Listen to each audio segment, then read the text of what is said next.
Why does my home feel lighter than some empty ones? It's not because I got rid of everything.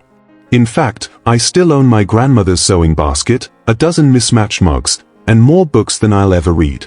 But here's the truth, I stopped letting my stuff control the room. After 60, I realized I didn't need a big overhaul, just small, intentional shifts that brought peace without chaos. These 12 tiny habits don't require money, speed, or perfection. They are simple, quiet choices that make my home feel like a retreat, without a single label maker or color-coded bin. And no, it's not about following someone else's routine, it's about creating your own rhythm. If your space feels heavy, noisy, or like it's running ahead of you, stay with me. What's coming next isn't a cleaning checklist, it's something much gentler. If you're over 60 and you want a home that breathes with you, not against you, go ahead and like, subscribe, and let's step into the first habit together. Habit 1. The Tea Kettle Countdown. Every morning, I boil water for tea. It's nothing fancy, just a simple ritual that signals the day is starting. But I noticed something a few years ago. I used to stand there staring at the kettle, waiting. Not doing anything. Just watching steam build up. One day, instead of just standing still, I decided to straighten the cushion on the sofa next to me. The next morning, I tucked away a pair of glasses left on the counter. And just like that, a new habit was born. Now, every time I turn on the kettle, I take those few quiet minutes to reset one small thing. Just one. I'm not decluttering the whole room. I'm not trying to clean in any traditional sense. I'm simply bringing one little area back to calm, almost as a way of saying, I see you, and you're part of my peace. Sometimes it's a kitchen drawer that's been slowly gathering crumbs. Other times it's the side table, where mail has started to pile without me noticing. I don't overthink it. I just do one small reset while the water warms. What's beautiful about this habit is that it's tied to something I was already doing. No extra effort. No list to check off. Just a rhythm I've attached to a moment that already happens every day. And because of that, it actually sticks. The change is so subtle, you barely notice it building, but over time, it adds up. My home always feels just a little more settled, simply because I don't let the small messes linger longer than the kettle takes to boil. This isn't about multitasking or squeezing in chores. It's about giving purpose to pauses that would otherwise pass unused. And the funny thing is, I've come to look forward to it, not the cleaning part, but the feeling that I'm gently staying in step with my space. It's not perfection. It's presence. And in this season of life, that's what matters more. Habit 2. The Silent Shoe Rule. I've never liked asking people to take off their shoes. It always felt awkward, like I was turning my home into a museum or making someone feel unwelcome. But after a rainy week left muddy prints down the hallway and tiny pebbles grinding underfoot, I knew something had to change. Still, I wanted to avoid the awkwardness of telling guests what to do. So instead of rules, I created a quiet invitation. Right by the front door, I placed a low, woven basket. Inside, 4 pairs of cozy, clean slippers in different sizes, soft soles, warm lining, neutral colors. I positioned the basket where it's impossible to miss. Next to it, a small bench for sitting. No signs. No notes. Just a gentle suggestion. And you know what? People get it. Most of the time, they slip off their shoes without a word. They pick a pair of slippers and smile, because comfort was offered, not enforced. This small change did more than keep my floors clean. It shifted the entire tone of my entryway. There's something about putting on house slippers that tells the body, you're safe. You can relax now. It also sends a subtle message to visitors, this is a cared-for space. You're being invited into something intentional. I didn't grow up with a no-shoe policy, and I don't judge homes that don't have one. But for me, this habit solved a quiet frustration without ever becoming a source of tension.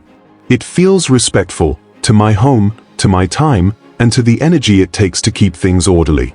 And when I catch myself walking across a crumb-free, dust-free rug at the end of a long day, I feel grateful that I set this system in place. The beauty is in its softness. No commands. No embarrassment. Just slippers by the door and a silent whisper that says, come in and feel at home. Would your guests take the hint or keep their shoes on? Let me know in the comments. I'd love to hear how you'd handle it. Habit 3. The third hand test. It started on a random Tuesday. I was standing in the middle of my kitchen holding a pen, and I had no idea why. I wasn't writing. I wasn't near a notepad. I just stood there, frozen mid-thought, with a pen in hand and a room that felt unfinished around me. That's when it hit me. I'd been moving through my home, starting tasks but never truly finishing them. A letter half opened on the table.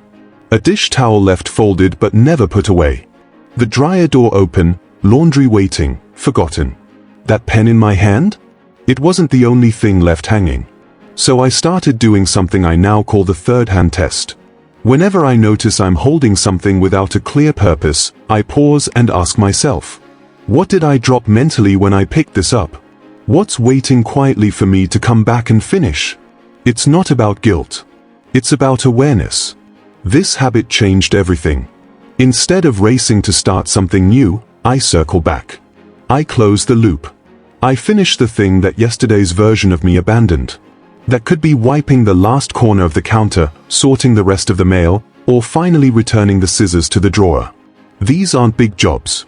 But left undone, they become the silent clutter that weighs on the room and on me. It turns out, most clutter isn't mess. It's interruption. It's the book we meant to put away, the batteries we forgot to return, the thread that never got clipped after hemming a pair of pants. These small, unfinished acts collect and compound. But the third hand test catches them in the moment, gently, without judgment. Now, when I find myself standing still with something in my hand and no idea why, I smile. It's my mind's way of reminding me something was left behind. Go back. Finish that thought. Clear that moment. And often, finishing that one thing leads to a ripple, one tidy space, one calm corner, one more breath of peace in my day. Habit 4. One breath before sitting.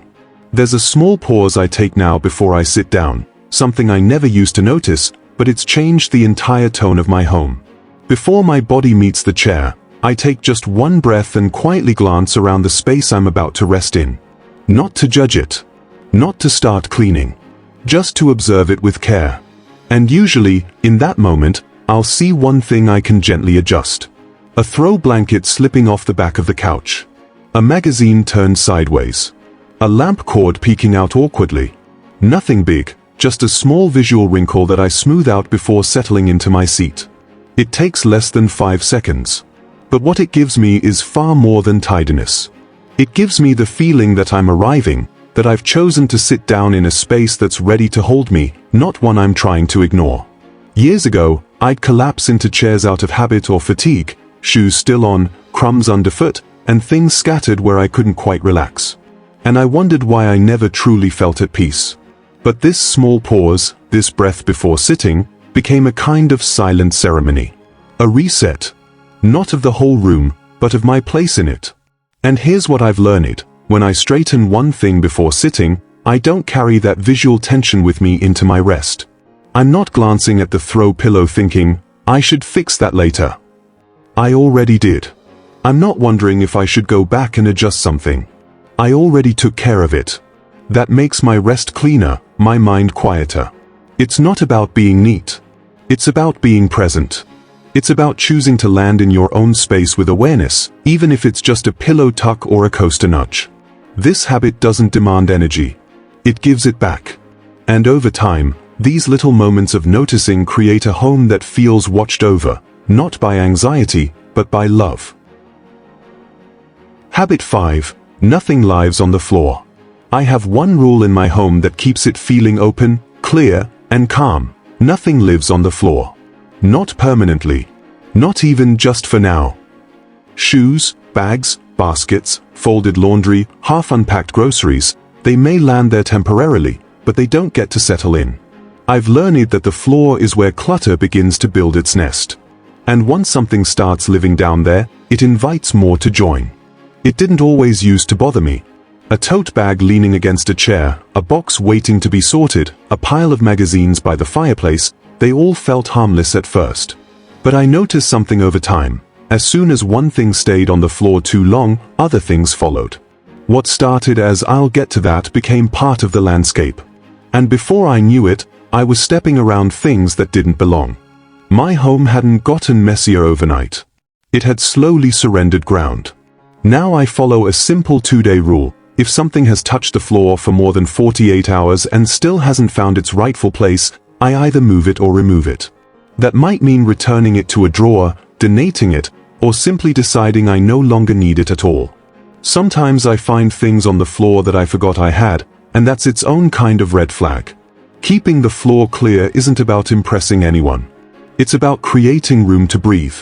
When the floor is open, the whole room feels lighter. Walking through my space becomes smoother. Vacuuming takes less time. And visually, I can feel the difference. There's nothing pulling my eyes downward, nothing weighing on the edges of my space. This habit has helped me notice something else, too. When things sit on the floor, it usually means there's no real home for them. That's a cue, not a failure. It means I need to rethink how I store, use, or even value that item. So now, when I pass by something resting near my feet, I ask myself one simple question: is this just passing through, or has it started moving in? That question keeps my space honest, and my peace intact. Habit 6. Tuesday is for strays. I used to think everything had to be cleaned or organized all at once, usually on a Saturday when the list felt longer than the day. But I always ended up exhausted, and somehow, little things still slipped through the cracks. A single earring on the nightstand. A glass sitting behind a curtain. A sock tucked halfway under the couch. Those small, forgotten things chipped away at the calm I was trying so hard to create. So I gave up the idea of a marathon cleaning day and gave those forgotten strays their own time slot, Tuesdays. Not for scrubbing or sweeping. Just for finding what wandered. Every Tuesday morning, I spend a few slow minutes walking through my home with one question in mind: what's not where it belongs? It's not a chore. It's almost like a gentle treasure hunt. I look in corners I normally pass by. Under chairs. On windowsills. Behind books. I find all sorts of little runaways: hair clips, receipts, measuring spoons, that birthday card I meant to mail 2 weeks ago. Things that don't make a mess, exactly, but quietly build up that feeling of something's off. Some items go back to their rightful place. Others get tossed or donated. But every one of them gets acknowledged. That's the part that feels grounding. It reminds me that nothing is too small to matter. And it keeps my home from slipping into that slow creep of disorder, where one forgotten item leads to 5 more, and suddenly the room feels heavier. This habit doesn't ask much of me. 10 minutes, maybe less. But by the end of it, I feel reconnected to my space. Like I've re-established order, not through force, but through attention. It's become one of my favorite rhythms of the week. Not because I love tidying, but because it reminds me to notice what's hiding in plain sight. And honestly, that feels like a metaphor for a lot more than just housekeeping. Sometimes, the piece we're missing is just a few forgotten things away from coming back. Habit 7. Hands full, not blind. There's a quiet habit I picked up over the years, and now I do it without even thinking. Whenever I walk from one room to another, whether I'm going to grab a book, make tea, or answer the phone, I make sure I'm carrying something that doesn't belong where I'm leaving. Not as a rule. Not as a burden. Just as a gentle way of staying connected to my space. Sometimes it's a water glass from the bedroom that needs to go back to the sink. Other times, it's a sweater I left hanging on the back of a chair or a folded newspaper that never made it to the bin. It could be something as small as a pen or as bulky as a throw pillow. The point isn't how much I carry, it's that I'm choosing not to move through my home on autopilot. I used to breeze through my house, completely unaware of what I was stepping over or walking past. And it showed. Little messes piled up in the corners. Rooms lost their clarity. It didn't happen all at once. It happened in dozens of moments when I could have done something simple but didn't. Now, I move with intention. If my hands are free, I ask myself, is there something here that wants to come with me? It's such a small question, but it changes how I relate to my home. It turns movement into mindfulness. And when I place that one spoon back in the drawer, or that coaster back on the shelf, the whole space feels more cooperative. More whole. It's not about perfection or pressure. I don't try to fix every room as I go. I just don't pass by what I can easily restore with a single motion. It's like a quiet agreement between me and my home. I'll care for you as I move through you. And that's really the heart of this habit. It's not about cleaning up. It's about being present. Because a home doesn't fall into chaos through big decisions. It happens one overlooked item at a time. But peace? That comes back just as quietly, with every small thing we choose to carry back where it belongs. Habit 8. Morning light sweep. There's something sacred about early morning light, the way it spills across the room, soft and golden, before the day gets noisy. I've come to think of it as nature's spotlight.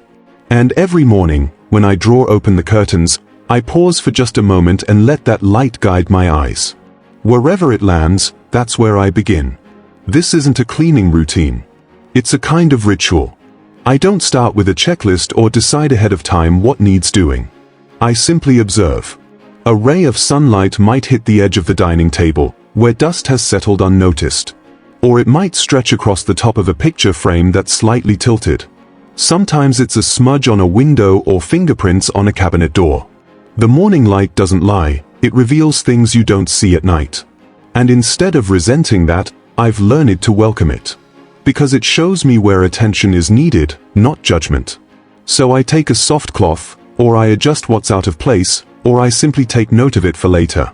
What I love most about this habit is how gentle it feels. There's no pressure to do everything. Just one small gesture in the direction of clarity. One surface, one object, one quiet corner that deserves to be seen again. It makes me feel like I'm in rhythm with the home, not working against it. There's also something emotional about it, how the light falls on familiar things. The teacup I use every morning. The chair I always lean into. The books stacked by the window. It's a reminder that my home isn't just a structure, it's a witness to my life.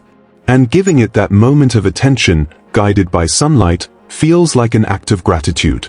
Have you ever noticed how the morning light makes clutter look louder? It's not just revealing, it's honest. And once you begin to notice, you'll never unsee it. That's the beauty of this habit. You're not just clearing a surface. You're stepping into your day with intention, one golden beam at a time. Habit 9. The bowl of endings. Right by my front door sits a small, unremarkable ceramic bowl. It doesn't match anything else in the room, and it's not there for decoration. It's there for closure. Throughout the week, that bowl quietly catches all the tiny, forgotten items that don't seem to belong anywhere.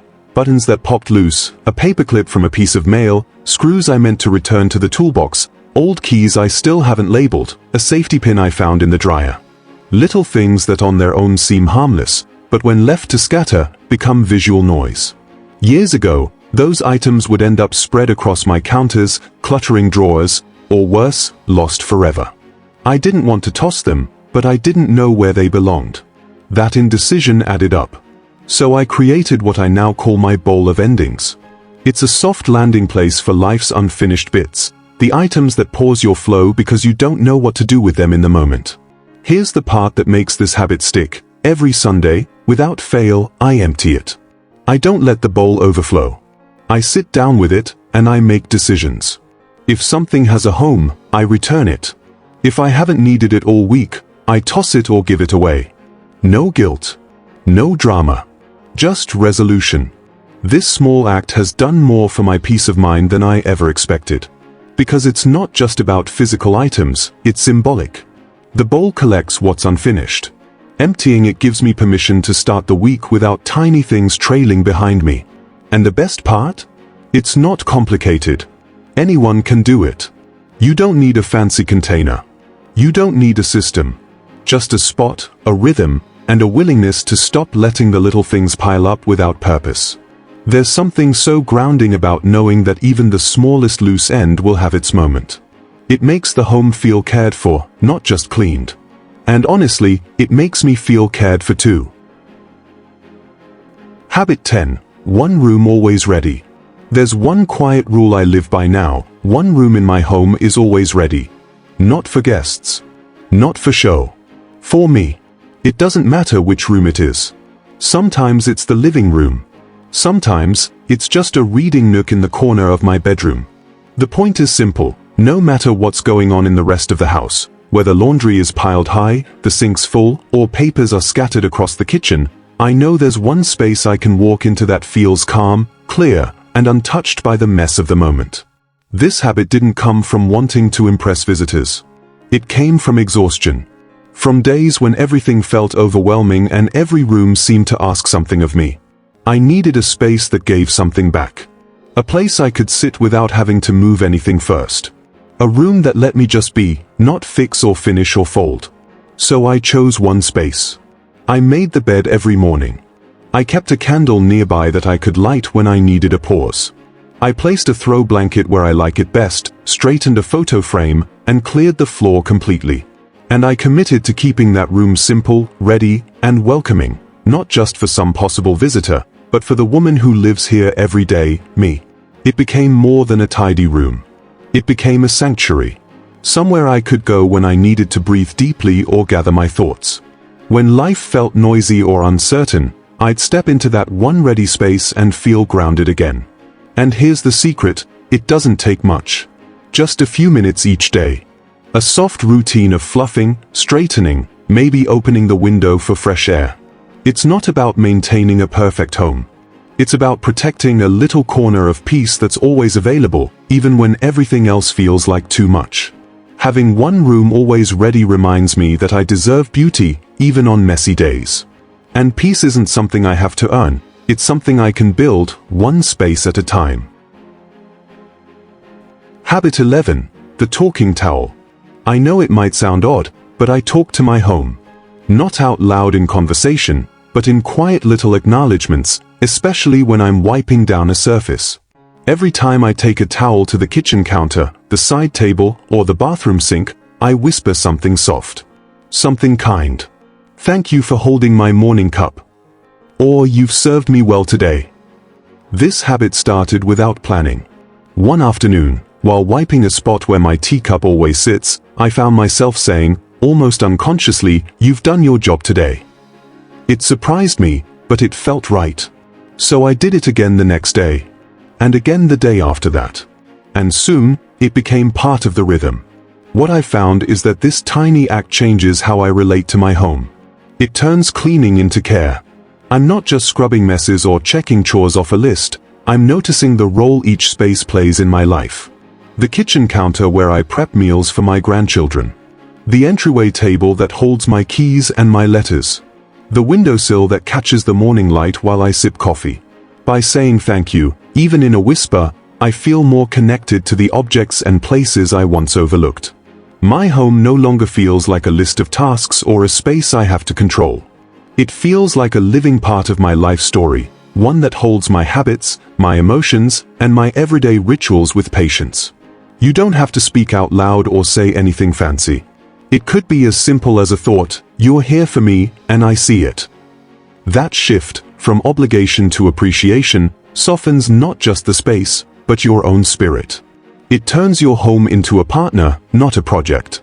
Some people may find it silly. But I believe kindness belongs everywhere, even in the smallest of movements, like wiping crumbs from a counter.